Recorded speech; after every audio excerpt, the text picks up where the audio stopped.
Alright, ladies and gentlemen, this is the third installment, third video this night, September 18, 2018. You're welcome. Just to be a tad bit funny right there. So one of the, or three of the top songs that I'm going to eventually get out somewhere within the next year or somewhere within this, towards the end of 2018. Songs like Retweet for Jesus, Trends for Jesus, and Jesus Oriented. Now, Retweet for Jesus is on Twitter, by the way, just to let you know. Trends for Jesus, that's something that I created for my own self. Trends for Jesus is something that it literally just represents how I create trends for Jesus. You know, I create trends, you know, again, like I just said, I create trends for Jesus. You know, I create trends about Jesus, you know, trends promoting him, etc. You get the point. Sorry, my stuttering. Jesus Oriented is a part of that. Jesus Oriented is a part of a trend for Jesus because I literally, and most people who know me by now, or futurely know me, I'm highly Jesus oriented. Literally, I want to say I'm one of the most Jesus oriented people you'll ever meet. Honestly, you know, in conversations with people, I mean, God knows I want to bring his name up probably throughout half or most of the conversation because that's just how my adopted lingo is these days. I bring up Jesus in practically every sentence that I can. I bring up God in every sentence that I pretty much can. I say Jesus above all this, God first this, you know, etc. You know, I'm just very Jesus oriented. I'm very much of a faith person in terms of how I talk with faith, spirituality, religion, and more. That's just who I am, who I've grown to be, and I'm thankful to God for it overall. But yeah, Trends for Jesus is just there to let you know I create trends for Jesus, you know. I create my own trends, you know. My trends, at least most of them, are for Jesus. And they are out there to promote, spread awareness, help heal, bring hope, and etc. You know, you get the point. But yeah, for anybody who looks up to me, once again, Jesus-oriented is definitely something that I definitely would love you all to adopt from me within the next, well, actually within now or within the next few months or years within your walk with Christ. Adopt the motto of telling people the reason why I talk about Jesus so much, and I mean you personally, not me. Adopt the saying of the reason why I talk about Jesus so much is because I'm a Jesus-oriented person. I believe in putting Jesus in in as many conversations, topics, etc. as I possibly can, because that's my love for him and much more, etc. So, and again, I made that video on this channel entitled Being Jesus Oriented anyway. So, I mean, if you want to scroll back in there and see what I said in there, you most certainly can. But definitely for anybody that looks up to me, I can definitely, or learns from me in any type of way, I would love for you all to adopt that phrase of saying you're Jesus oriented, which means you love putting Jesus in literally any and everything you possibly can. You love putting Jesus in the conversation as much as possible. You love talking about him. You love spreading your testimonies. You love healing, and etc. You know, it goes on and on and on, but those are just some definitely ground rules of it. Superstars for Christ, one of my top, again, trends for Jesus. I would love for especially all the young people to start telling yourself, start adopting this lingo that you are a superstar for Christ, aka you are a superstar for Jesus. Start adopting that, literally. I would love it if you all start adopting that. That's one of the top things. I'm just letting you know that whether you look up to me or not, I would definitely assure you that's one of the top things that my entire existence is based upon. If you all can start adopting trends for Jesus like that, just start saying, I'm Jesus oriented, or, which means I like to put Jesus in as many things as I can, or I like to put Jesus in everything that I can, everything that I do. Yes. Or I'm a superstar for Christ, I have a love for Christ, or it was a passion for Christ. I think that's what the phrase I came up with was. It was one of those two things. Refocus. It's so many things I can express there, but definitely trends for Jesus, ladies and gentlemen. One of the top things I want all the kids to learn from me is trends for Jesus. And I might have to come up with an album titled Trends for Jesus to explain to you all the trends. Superstars for Christ is definitely one of them. Refocus is another one. Jesus oriented is another one. Because I'm telling you, I pay attention to race, but I'm not race related, I guess, or I'm not race oriented. What that means is I don't put race in as many things as I can. I put Jesus in as many things as I can, because I look on what's in the inside, what's in my heart, what's in my soul, not what's always on the surface. What's on the surface can and will lie to you if you look too much into it. Again, the devil is just literally lurking there, waiting to drag you away from Jesus by making you think putting race in everything is what you need to do. It's not. Putting Jesus in everything is what you need to do. That's what you need to do to help heal this culture and etc.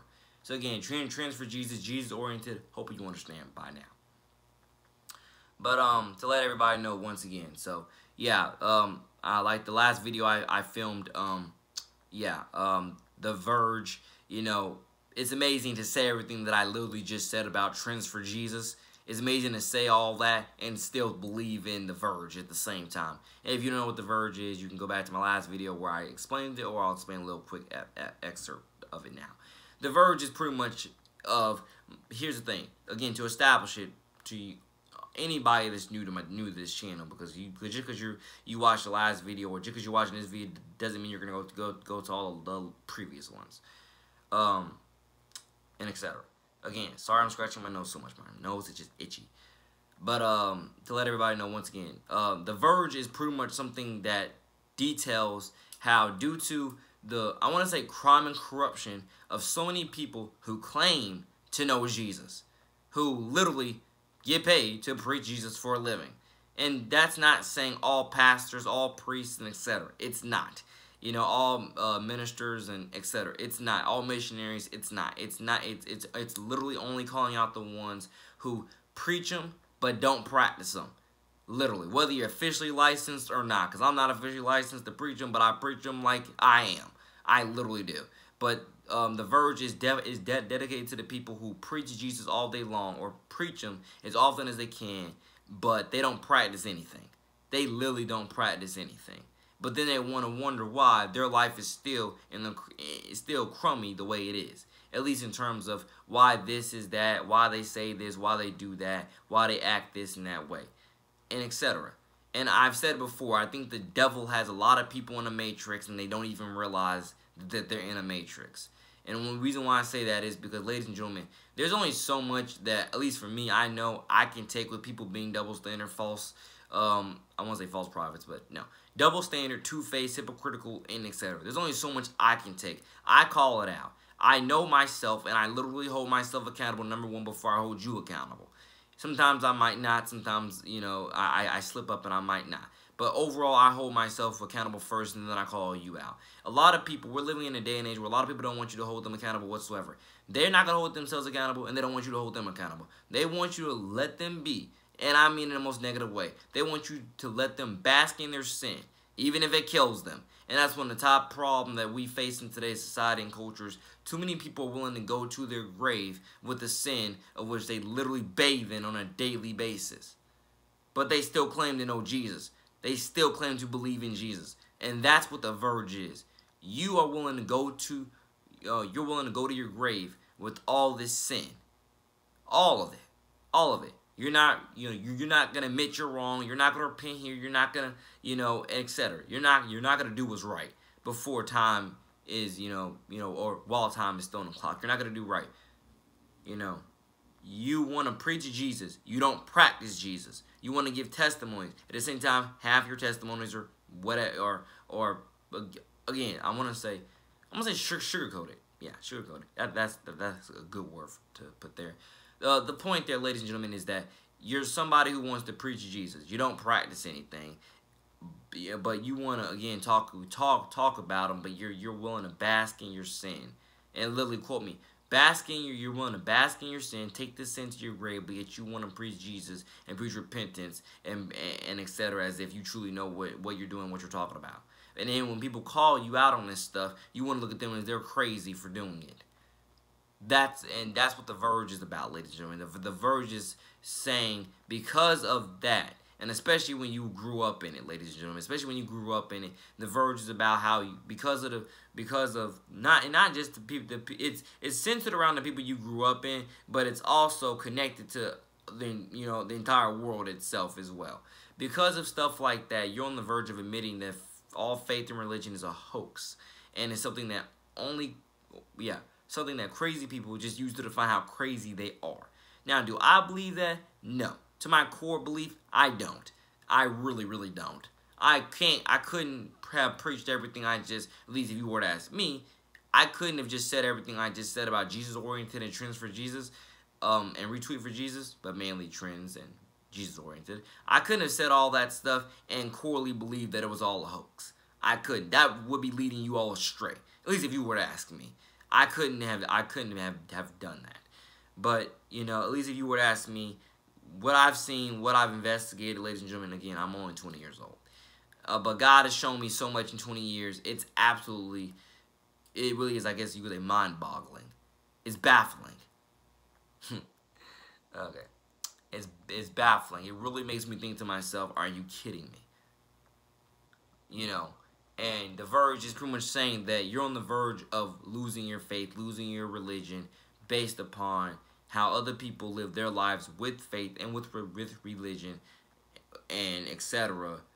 And it's just, and like I say, you know, it's just to say, how you gonna preach it and you don't practice it, but then condemn me for calling you out on it, you know, and etc.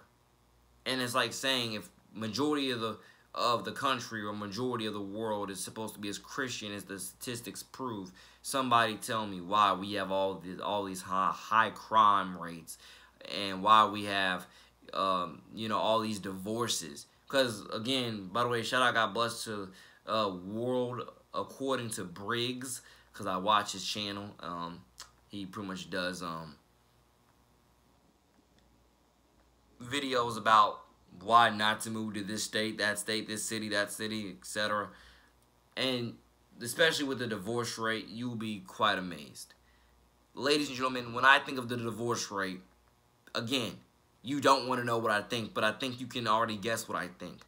The top thing that I want to do when I hear of how bad divorce rates are in certain, especially in certain states, all I want to do is go there and pastor them. That's all I want to do. Top thing, number one. I want to go there and pastor them. And this is why I look forward to the day that, because again, at least the way I look at it, ladies and gentlemen, you can judge this video, last video, how many other videos on this channel, and even meet me in person and see what's up. But I can assure you that the thing I'm trying to express here to you, I'm willing to live and die by my faith, by my relationship with Jesus, by what I believe in faith and spirituality. I'm willing to die living up to something rather than what I see the rest of the world doing. And so many of the rest of the world claim Christianity, but the evidence does not prove that they are as real Christians as what they claim to be. So again, partially what that means to me is that once I do officially get married, and you'll probably see my wife on this channel when I do get married, hopefully with the next, I plan for the next year or two, honestly. Again, I love young marriage. I love young couples. Get married young, please do.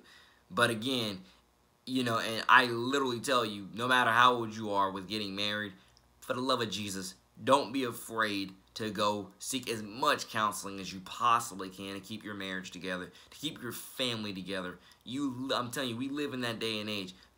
We need more people who are willing to fight for the soul of their marriage, for the soul of their family. And that's one of the top things that I think, I really do think is that 1% that's willing to do it. And if you were to ask me, I'm going to be a part of that 1% that's willing to take my marriage and my family to my grave in that sense. In that sense of, I'm never going to divorce my wife, and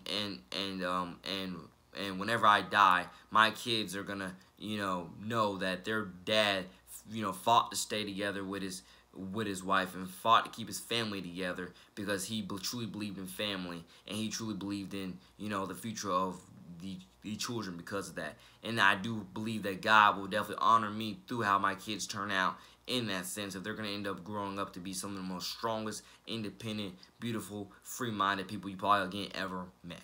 So once again, ladies and gentlemen, this is 14 minutes into this. Thank you all for listening, watching, and subscribing. It's a lot to get into in past, present, and future. I have a lot of sports to get into, a lot of politics to get into, and etc. So once again, thank you all for watching, listening, viewing, and subscribing. It's me, your boy, the man, NJ to the city. And again, have a great rest of your week. Again, pray for everybody during Hurricane Florence. Donate if you can. And again, take care. Be safe. Fight for the soul of your family. Fight for the soul of your community. Fight for the souls. Fight for souls for Jesus. Souls for Jesus. You know what's up. Trends for Jesus.